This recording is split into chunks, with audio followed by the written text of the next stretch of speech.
I get my audio from?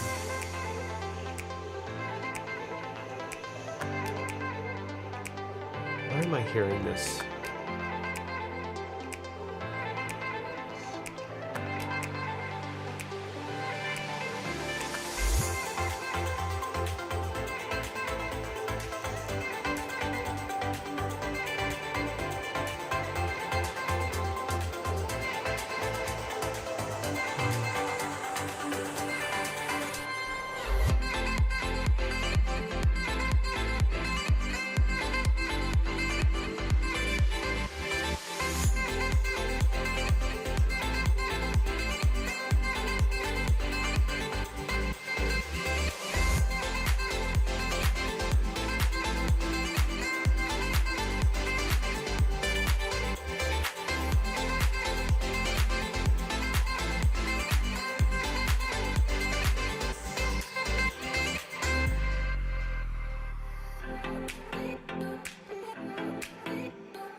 Hi, BJ. I'm still figuring out how to bring you into the main room here. There you are. There. Let's see.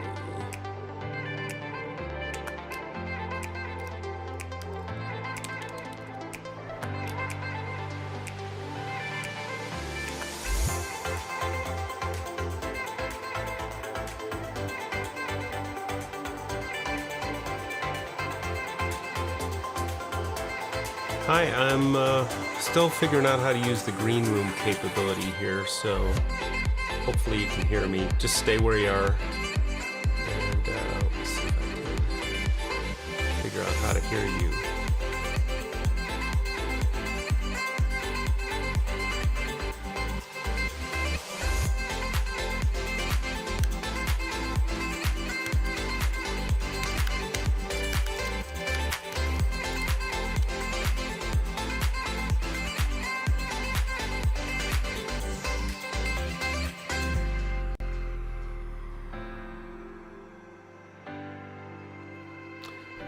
Give me a second here. I might. Let's see. Let's see. Okay. Sign. Let's see. Sign. How do they go live?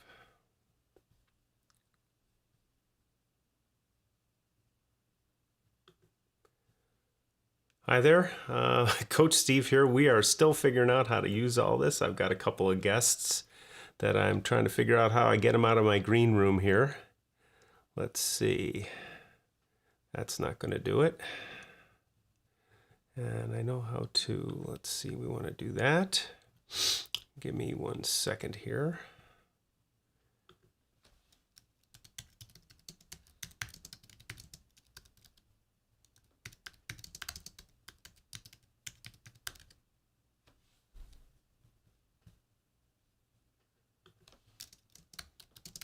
So, as those of you who are watching, if there's anybody, oh, let me see. I gotta do this. There we go. Okay, here I am, and we're done with that scene.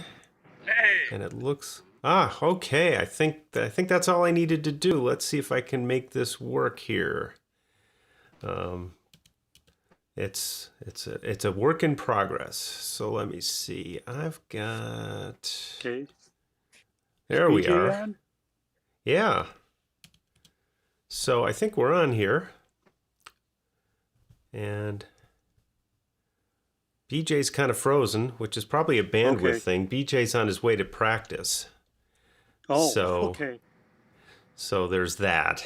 And I'm going to do a little bit of moving people around a little bit so we can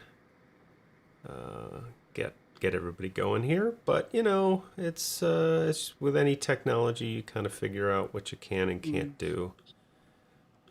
Let's see, got you there. Okay. Hey, BJ. Hope you can hear us okay. I think, let's see. I don't know if you're on mute or not. Let's see if we can get your audio going. And let me see if I can publish this so we can see everybody in the feed. There we go.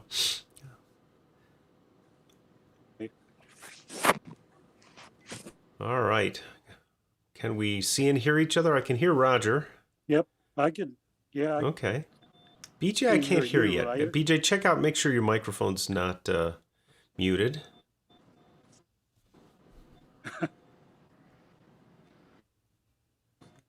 But yeah, we had hoped for to figure out all of these things. So today may be just a shakedown run. But for anybody who's joining us, if you want to check in and say hello in the chat box, we can actually test that functionality out. I'm Steve Hammond. I'm a high school coach out here in Arizona, and I know Roger and BJ, who's disappeared, but he'll be back, I hope, soon.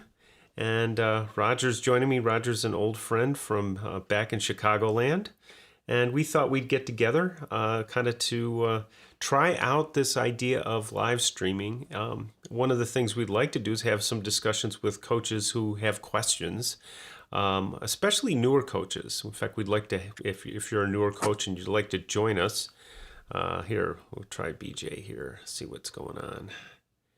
And now I want to see how I add him.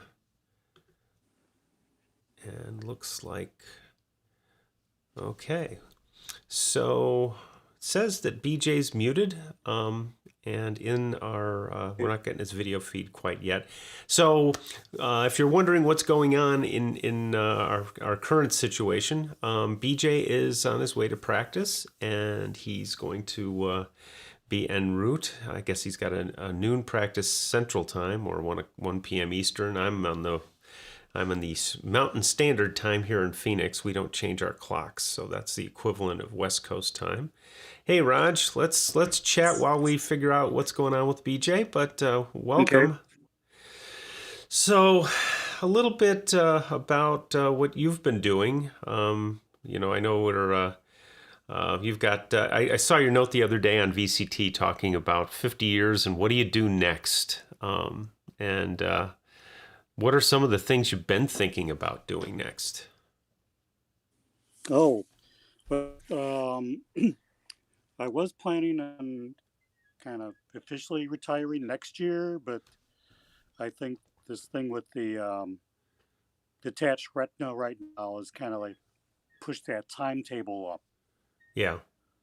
So the idea was to take some time off from reffing in the fall and being able to explain that due to places that I wanted to fall that haven't been able to because of the time commitments. Right. No, that makes a lot of sense. And,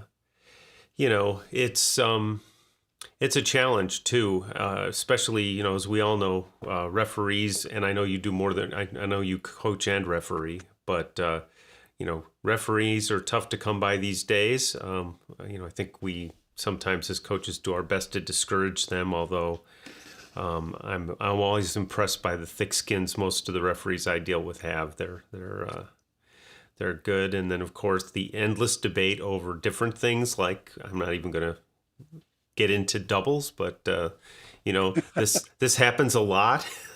So, especially at the younger levels. And what are you finding in coaching? What kinds of things are working well for you in coaching, and maybe things that might be more of a challenge? Well, actually, this year, so I'm basically getting back kind of the same team. This is going to be a 16s team this year Okay. now.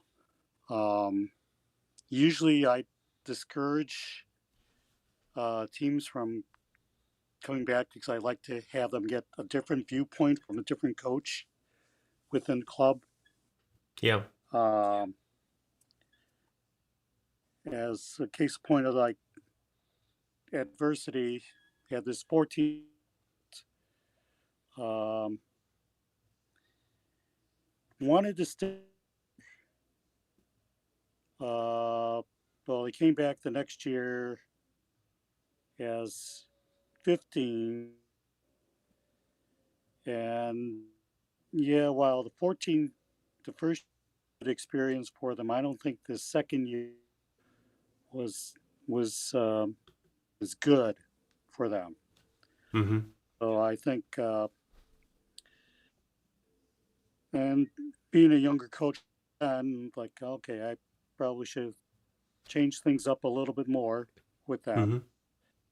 So my idea with this year's team would be, well, okay, since I think this might be possibly my last year coaching, is to just basically kind of like do a brain dump on them and do give them all the mental Mm-hmm. little mental hints and stuff. Yeah. Like, okay, what do you what do you watch for when you're blocking? We all know, okay, ball setter, ball hitter, that kind of thing. But oh, more, I guess, doing visual, trying to get their volleyball IQ up a lot higher, uh, Mm-hmm. or what uh, what do you think the other team is going to do it, kind of thing. Yeah. Yeah. Volleyball IQ. I was talking with a coach recently who was working with a group that she was starting in a new program and was kind of bemoaning the fact that the volleyball IQ was pretty low. And, um, there's a lot of different ways to get or to develop volleyball IQ. Playing is certainly part of it, but finding those spots where you can give them some insight as to why this is happening. Um, I know I need to do better at that as a coach to try to find those. Uh, I'll use the phrase teachable moments, but just when those aha moments when it'll click for them, as opposed to times when they kind of go, yeah, right, coach, kind of stuff. Because I posted a question about probably a couple months ago about, yeah, just watching some of these teams first week of the season, and like, are we really teaching our kids to look for the kill Yeah, rather than just putting the ball over team makes mistake. right, and yeah, and I'm because I'm watching points. I had seen 3 Division 1 teams,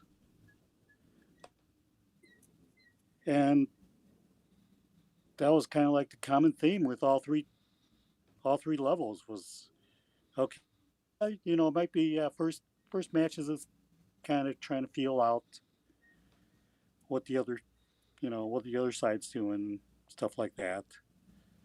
mm-hmm. But you know I mean, just watching teams like, just okay, hitting the ball, but it's at a comfortable spot for us, and not really, you know, in to see where to put the ball where they're not. Right. Yeah, I mean, there are places. It's I remember we were playing one match a while back, and And you just got a note from BJ. Yes, BJ, we can't see or hear you for some reason, and that's okay. Just stay with us if you have a question or there's something you'd like us to talk about. This is going to be probably a brief one because it's the first time we've done this. And I think, let's see, there's 2 people watching. One of them is probably me on the other computer. So it's not like this is, we hope to have Roger back at a time when we have a bit of a following, but it's still okay. And next time, it may be mobile bandwidth en route is probably a little difficult, but we'll test this stuff out. And I'm going to show you a couple things we can do just to give you some ideas of things. So stay with us if you can, and if you can't, that's okay. I found my team, at one point I'm like, all we need to do is put the ball in zone 1. If we've got a free ball, put it in zone 1. Yep. We could not put a single ball in zone 1. And it's kind of like, okay, that's a skill I need to teach, a thinking process I need to teach better. I need to hopefully get them to discover it for themselves. And that's a challenge. Yeah, and it's so hard to break them. Let's say habits. Oh yeah, we just like to put the ball right over, try to hit that donut middle. Yeah. Like, so we just so used to putting the ball in the middle. Well, yeah, the older you get, the higher up, the more skill level you're getting. Putting the ball in the middle is not right. such a great idea. It might be great at the 8th grade and freshman level, but as you're moving up to high school level, that's just giving the other team a free ball and saying, "Here, hit it at us." Yeah, and half the time it'll be on you faster because it has less distance to move till it gets to that setter and the offense gets run. Yeah. Yeah. I am encouraged to see how often, I would say the last 5 to 10 years, there's been a lot more emphasis on out-of-system systems. What are we doing out of system? And I think teams have gotten better in general in that set of skills. You see more back row attacking after a difficult play, and you see the better teams doing that well. Mine's a work in progress, but we can, it's coming along. Yeah. So one school, one Division I school that lost both its setters to injury. So they're playing out of system all the time. Yeah. So if the libero take the first ball, she came in to either pin or the barrel. Mm-hmm. And I was surprised to hear that. I mean, if I recall correctly, they won at least one match, if not 2 or 3 in their conference when this happened. And it's not a bad conference. I mean, it's a mid-major, so I was kind of impressed by that. Like, really, you could do just an total out of system offense and still be able to win. Well, we got our first question, Roger. Can you see that okay there? See it. Become a professional. How can I become a professional player from Pascal? And Pascal's in. Yes. Yeah. And that's a great question. To be honest, Pascal, it's a little bit. BJ, if he were here and he is listening in the background, might have more insight on this. I think it's probably not too different from becoming a collegiate player in terms of getting exposure, getting people to see your game, maybe finding places to play where teams scout. BJ texted me, be very good, then find an agent. So I know that's pretty simplistic, but it's a fair question. And, most of what I, Roger, not as much as me, I tend to deal with I'll give you an example. At my high school, where it's not volleyball is not a popular sport. I coach the boys' side, which is even less popular.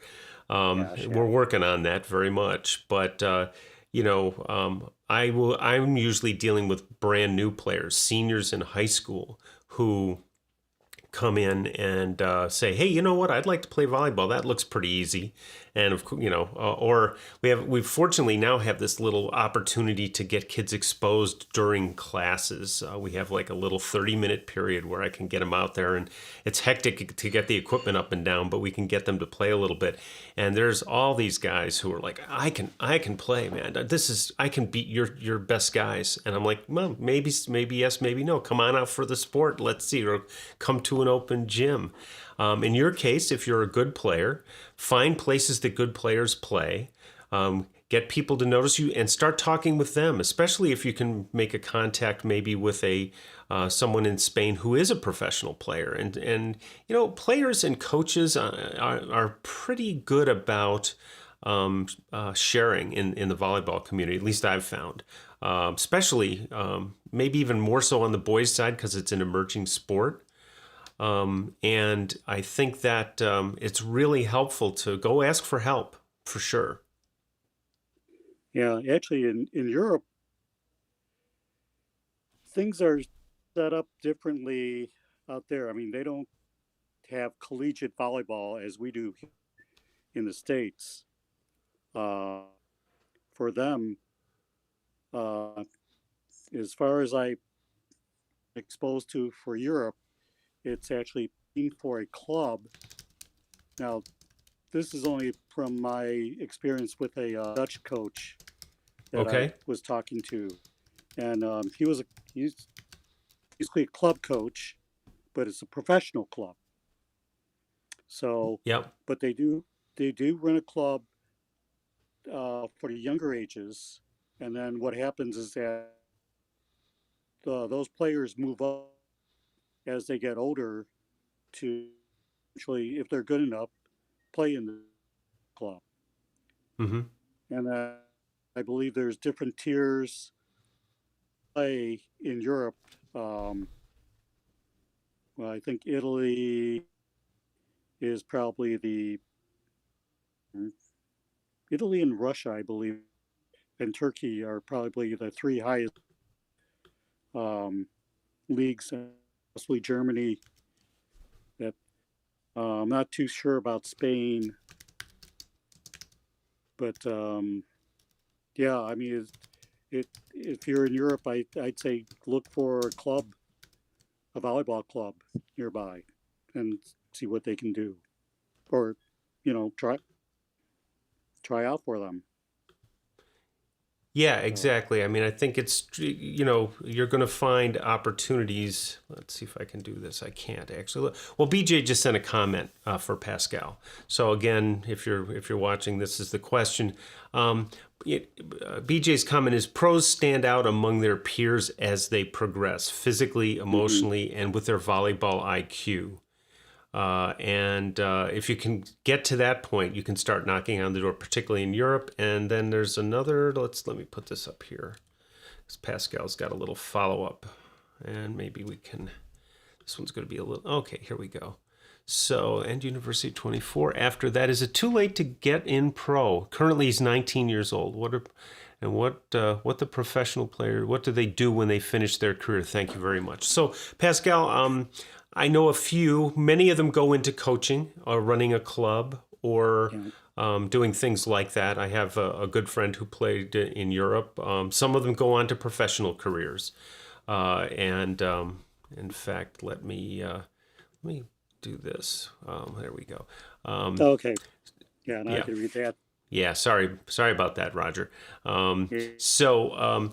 I think I wish there's not really a set answer, but I do think a lot who stay in the sport wind up going into the coaching ranks, hmm and that's a good thing. And we have, I will say.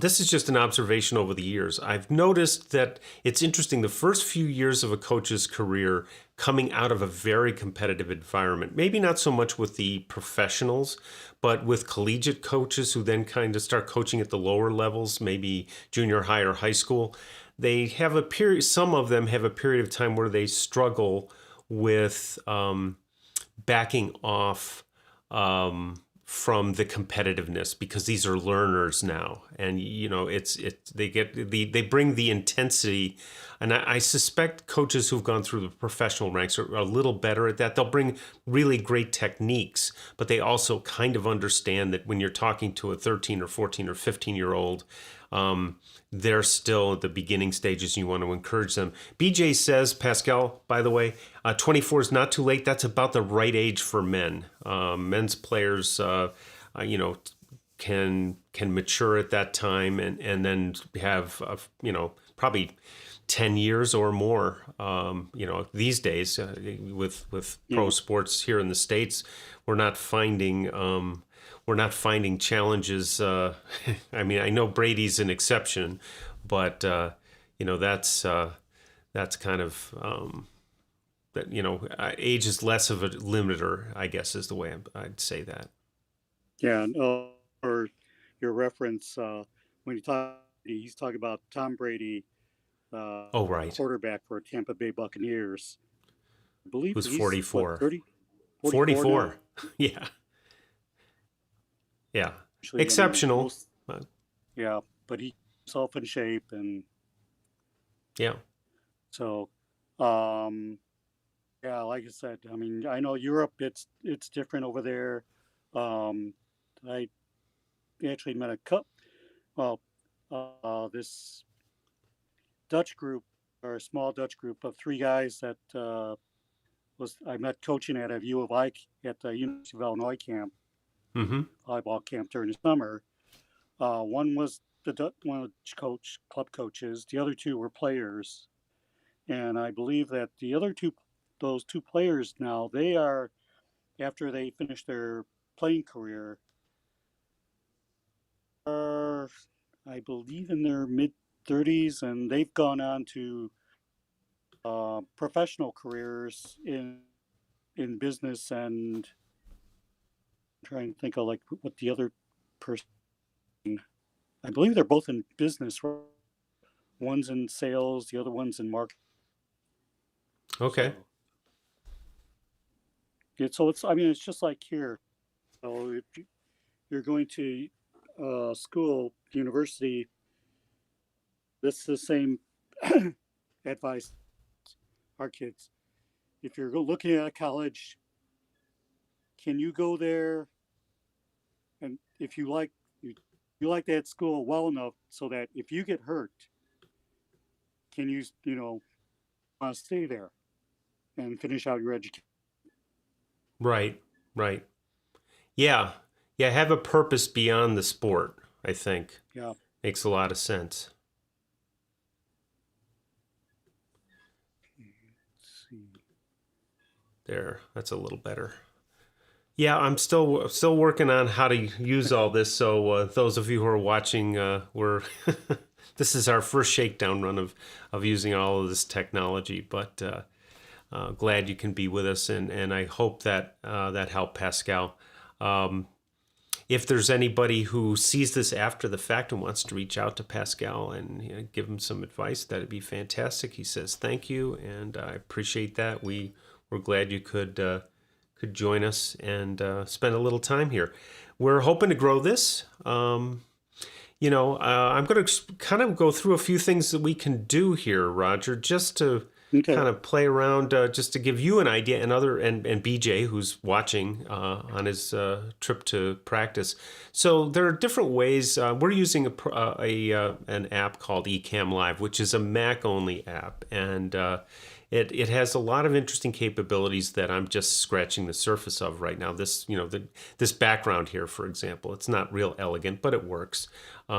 We can put a guest in here. This was meant to be BJ, but we can also, let me see. Actually, I'm not showing you that yet, but it's going to look something like that. Well, that's not going to look great right now, but we can also do things like this. Let's see. We can solo Roger here. We can solo me here. Looks like I I managed to press something that's taking. Oh, I see. Okay, here we go. Here's one I like. This is where I can actually bring my iPad into play, and we can work on things live. So I've got my Apple Pencil. I had a young player ask me this week. I sent him actually did a video. I have a few videos on my YouTube channel about 6-2 offense, that sort of thing, and I had one on the libero, and he sent me a note or saying, "Hey, could you explain that a little bit more about what happens when the libero goes from here to here? What all happens? What happens behind the 3-meter line? What happens in front of it? Can you go ahead and Roger? Don't worry about how you're looking here. We didn't get a chance to set this up, but let's see. Here's this one's going to look a little weird. Let me see. Oh, actually, let me try this. Give me a second here. So one of the things, I'm going to try to play something here. I don't know if it's going to work, but it's a drill that before Mike Hewlett, who's one of my mentors and one of Roger's good friends, passed away. When I was back at Adversity a few years ago, he helped me put together a video of a drill, a game-like drill that we use. And I had been wondering about how well this will work. So Pascal, if you're still with us and this works, let us know. BJ will be watching. But this is from my other computer, but I'm going to play this and we'll just try it out. See, I don't know if you're going to get sound or not, to be honest. But you had a drone? Yeah. Back then I was playing with drones. I've been doing less of that lately for a bunch of reasons. But here, I don't know if are you hearing any audio, Roger? No. Okay. I'm just getting wait a video. minute. Let me see. Passers on one side, center on one side, or a target. Okay. Yeah, I'm gonna have to work on that. Okay. But let me see if I can get anything from my NDI feed here. Let's see, sound effects. Let's see, interview movie sound. No. Okay, I have to work on getting that kind of feed to send. So basically, this was Mike walking these through, and then I added the kind of diagram on the one side with a little bit of animation. Took a little bit of work, but it was basically it's a and in a minute you'll see you'll see it with let's see if I can do this. Okay, and I want to do that.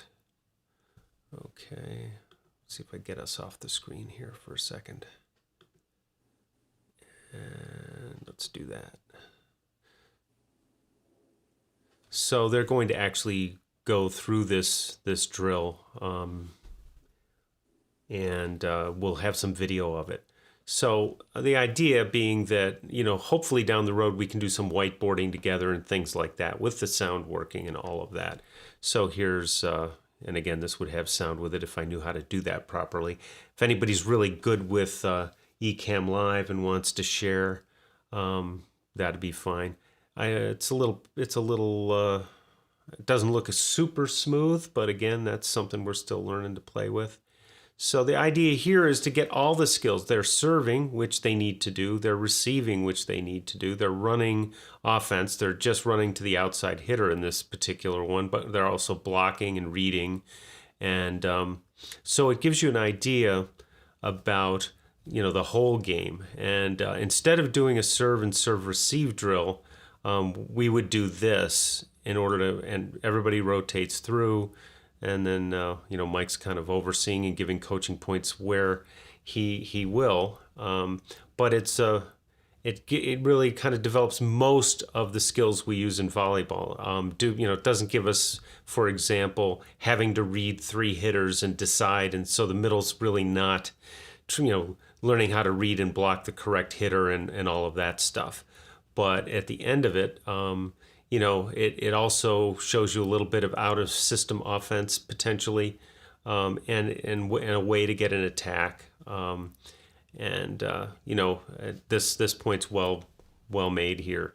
If you do serve receive without the other pieces, you're losing reps. Now you can make an argument that you can run a serve receive a little faster than this, but it's a great opportunity. And BJ just commented that it's neat to see Mike back at work. And Al standing in the background here, that was his team at the time, and he was working with us. So. And there's our facility, which I miss since I've been away from it for about 3 years now. So that's kind of how that works. And let me freeze that, and we'll go back to us if I can figure out how to do this. And let's see, here we go. And this one here. Okay, let's go back to this one.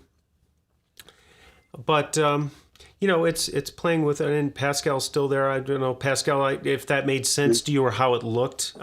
We're trying to do a lot of stuff here, shooting video through an interview program and then out to the net. But and I am going to have this on my YouTube channel. I'll publish it there, a recording of this. But but it's the kind of thing we want to try to do more of, and especially for younger coaches who in fact, I'd really love to have a couple of have a young coach or two join us for one of these and ask the questions they have. Roger and I were talking about this yesterday. What do I do when I have 12 players and I'm trying to, I'm trying to develop all of them.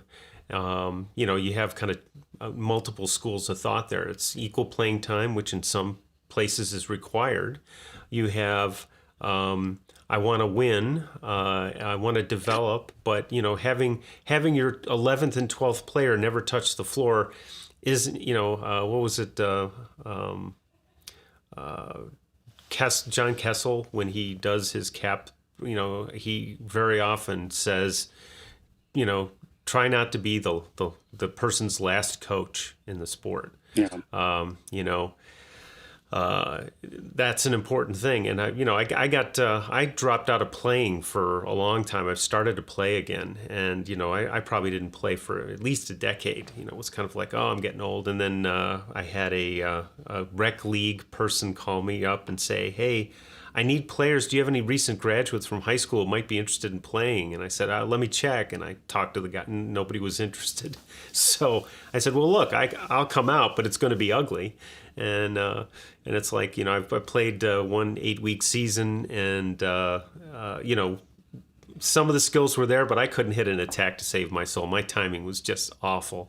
And now this, with second round, I'm up to where I can get one decent looking attack a match, so it's baby steps, but you want people to good. And Pascal says, let's see, here's a little bit of feedback. All good at the beginning.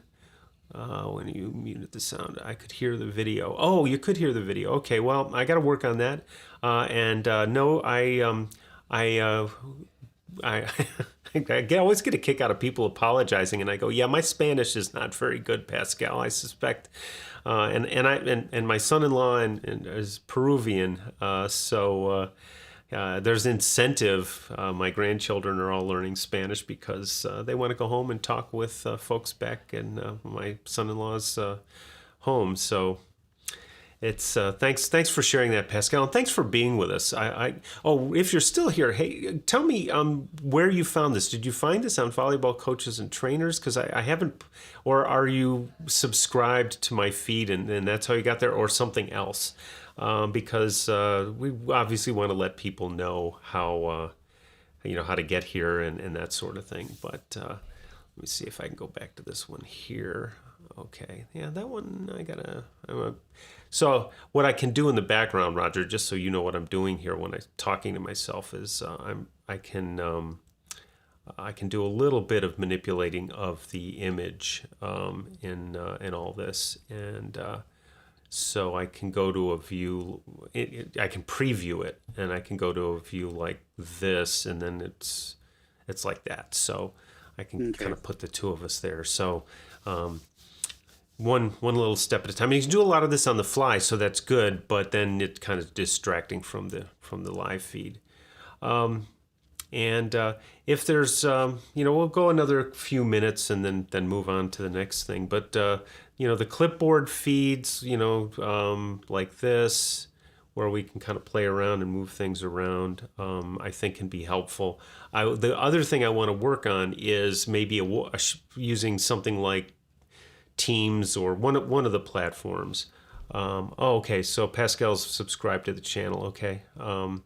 Yeah. I was looking at one of the videos to. I'll put it up here. I'm trying to make those videos at the relatively basic level and kind of add to them, but also in my playlists.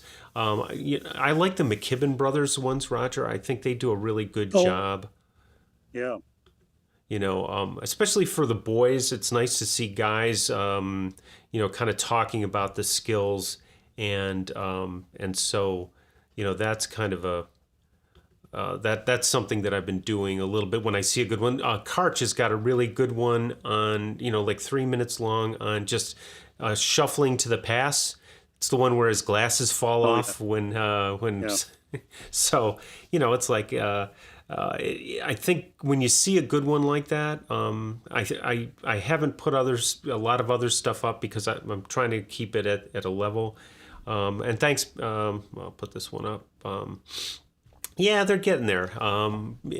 Again, there's lots of sources out there. There's a lot of volleyball content out there.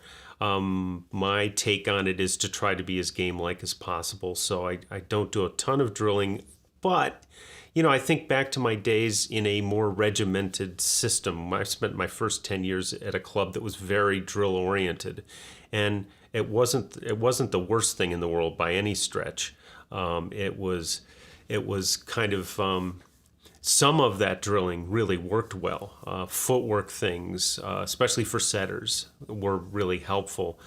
Maybe not as creative. In fact, that was when I first came to Adversity.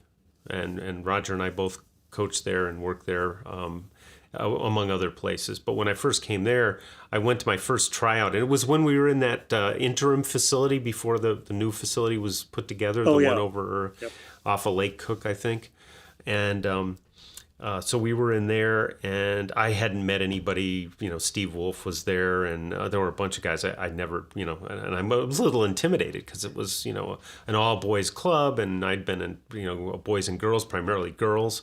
And I walked in, and we were down to one last decision, and it was one of two setters we were going to take for that year. And the question that broke the tie was, which one of them is more creative? And I thought that was a great question to think about as we were going through that. So there's that. Well, Roger, I think we've tested as much as we can test. I really appreciate you joining today. And BJ and we're still looking for times to do this. We kind of chose Sunday mornings. Or midday because of time zones. Since I'm on West Coast, he's on Central. We wanted to get the East Coast, and even if you're, as Pascal in Europe can join us as well. It's, I know some folks do two, one for one half of the world and one for the other half of the world. We're not nearly there yet. We're just one little step at a time. But if you're a coach watching this, maybe you're watching the recording and have any interest in joining us to kind of share ideas. That'd be great. We're going to be bringing people who are interested, in addition to BJ and I, other coaches who want to share. I'm thinking people like Dan Mickle, who I'd love to have come in and talk about sports psychology, because that's an area that I need a lot of work in. Those kinds of things would be really helpful. Any thoughts on all this as we close up here, Roger? I mean, I think this is great. I mean, obviously, as a young, probably think this would be a great resource. Mm-hmm. Well, we'll let it evolve as we go, because I don't know what's going to work and what isn't going to work. But, and, as usual, I tend to push the technology till it breaks. So there's that. But that's okay. Yeah. And it's nice to see. I think probably in BJ's case, because he was on mobile, I think it's doable. But when you're moving from tower to tower, it's tough to get a good signal. But we'll work on that and work on finding a time when he can be in his bat cave like I'm in my bat cave here. Yeah. And we'll go from there. Well, thank you for everybody. Pascal, best of luck. Keep following us, and good luck with trying to develop as a player and hopefully maybe as a professional. And if you are, remember us fondly. And if you still love the game when you get to be our age, that's always a good thing too. So stay in the sport. It's a great one. We'll see you next time. And Roger, thanks so much. I'll see you hopefully in some of these future ones. Thanks. Just let me know. Okay. Talk to you later. Okay. Bye.